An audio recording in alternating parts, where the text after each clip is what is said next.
Titus Labienus, important general 58 to 45 BCE. Titus Labienus hailed from an equestrian family in the district of Picenum.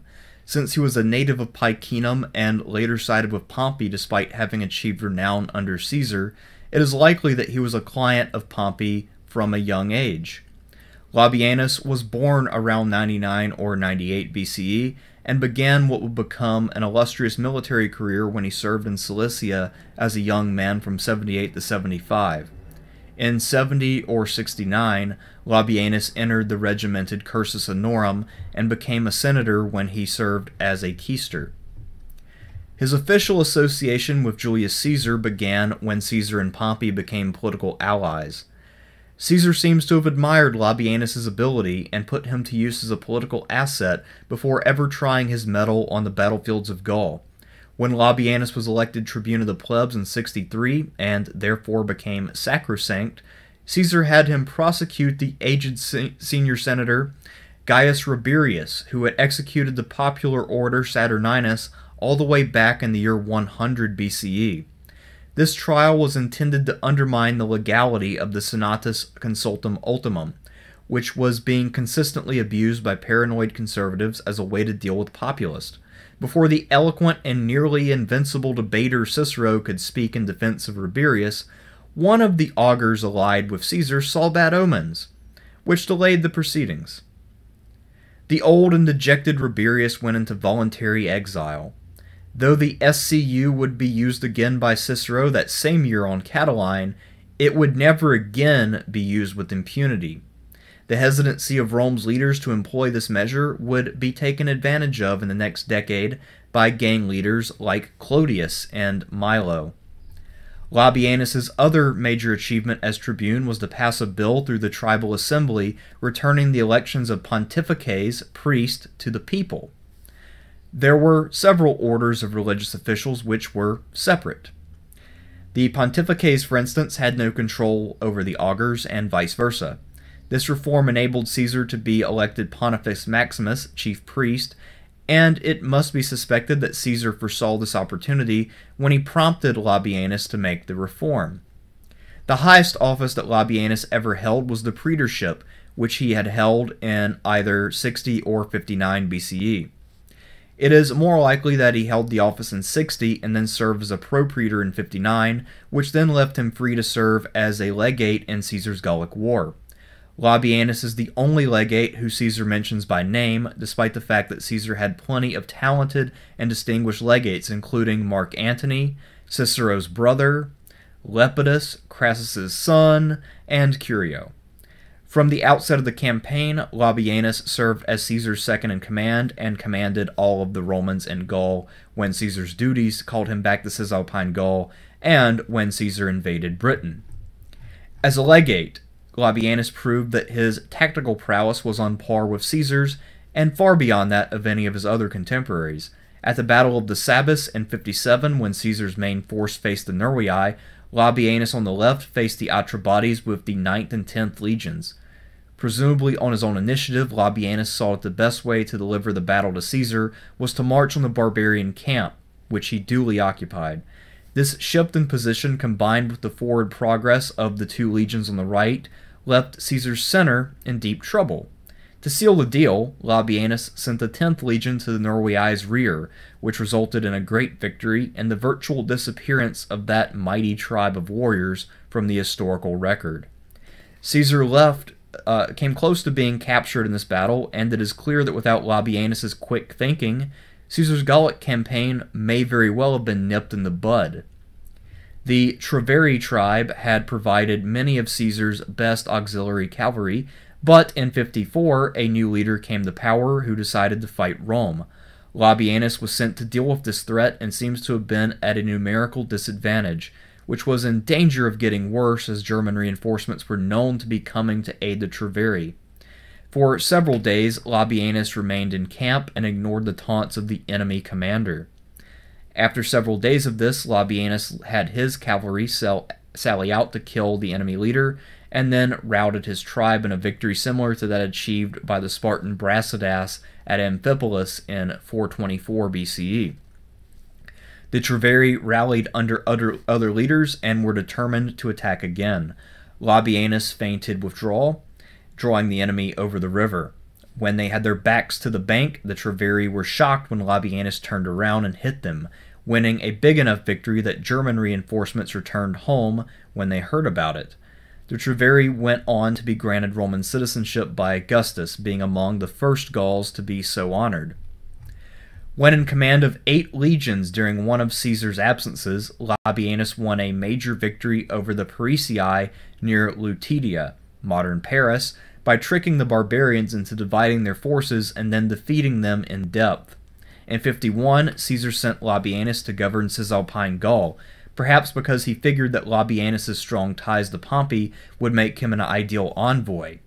As the tension built between Caesar and Pompey leading up to the Senate's ultimatum and Caesar's crossing of the Rubicon, it is unclear exactly what Labienus was thinking, but he was certainly in Pompey's camp before Caesar arrived in Rome.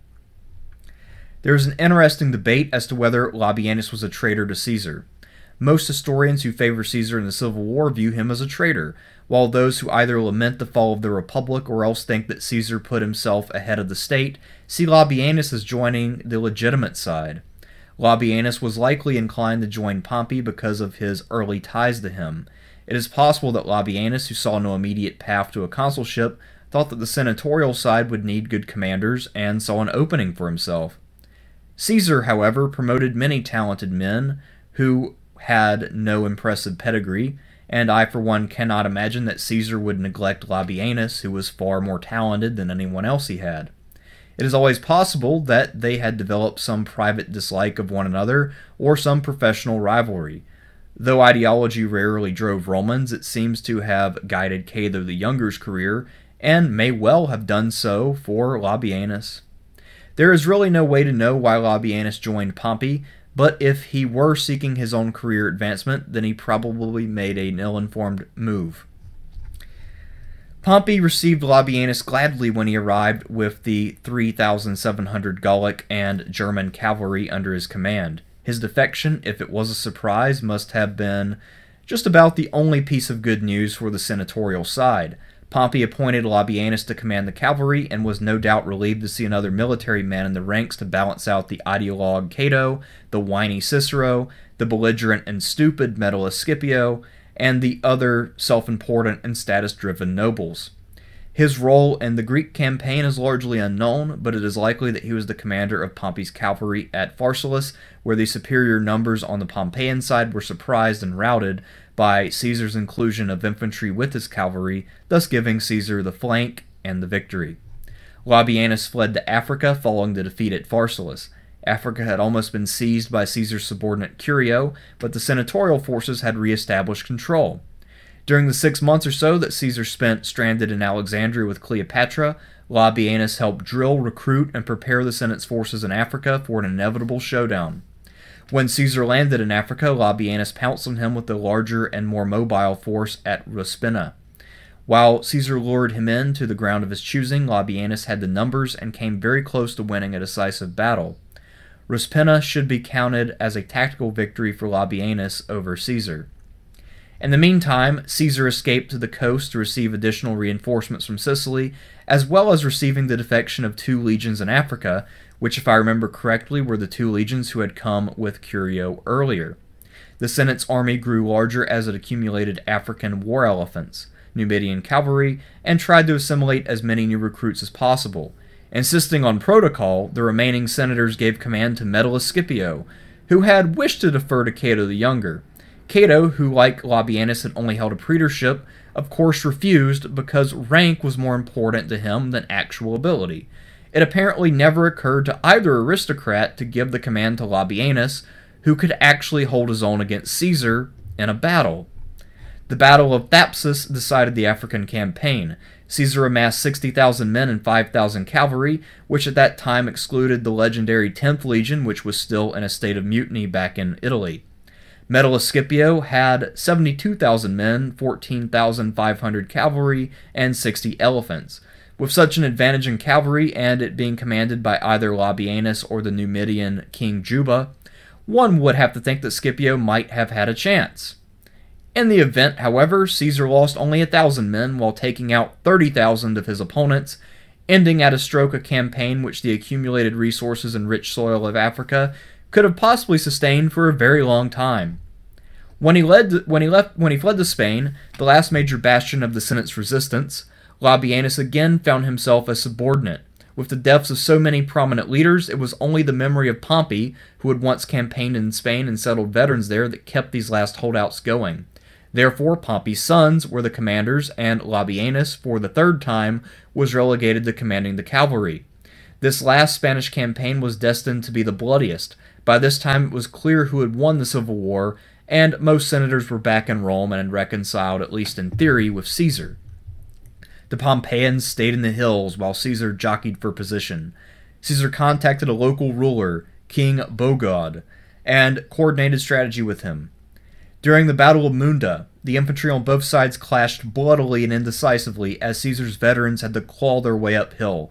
The fighting was so desperate that even the 10th Legion was unwilling to go forward at one point, until Caesar grabbed a shield and raced ahead of his army, forcing them to follow him or be responsible for his death.